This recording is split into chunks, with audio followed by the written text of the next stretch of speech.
comme à Paris, il n'y aura pas de mauvais. Par contre, il y a 300 exposants qui sont annoncés.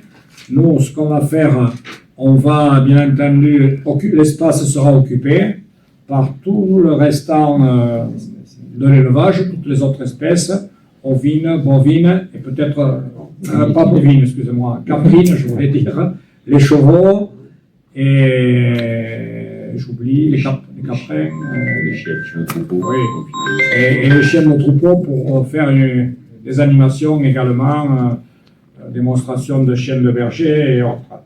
Mais ce que l'on souhaite faire, et ce que nous demandent les éleveurs, c'est ils seront présents, alors bon, ils vont organiser une vente aux enchères comme si on faisait le marché au cadran.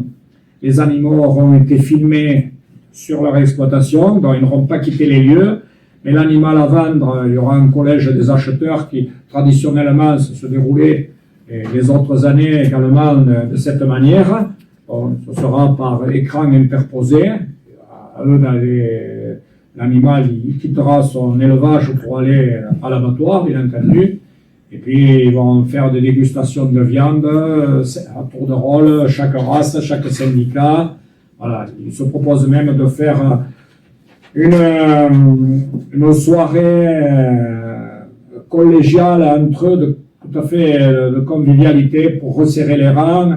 Et puis ceux qui veulent surtout faire, et nous on souhaite les accompagner de cette manière-là aussi, c'est communiquer sur la qualité de l'élevage bigourdan, même à l'heure où des discussions avec le Mercosur se déroulent, se clôturent, je ne sais pas trop comment il faut dire à l'heure actuelle, mais c'est dire voilà, nous notre élevage, c'est un élevage de qualité, c'est celui-là, c'est le mettre en avant et ça s'adresse, je vous rappelle que le salon, c'est un outil de communication en direction du consommateur. Lorsque viennent, et l'an dernier c'était le cas, 76 000 visiteurs, c'est pas des agriculteurs, là, hein, les 76 000 personnes qui ont franchi les grilles.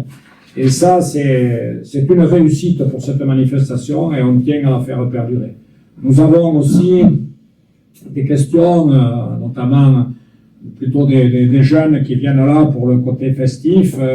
Eux, ce qui les intéresse, c'est cette convivialité aussi, et ça, elle ne pourra pas être remise en cause.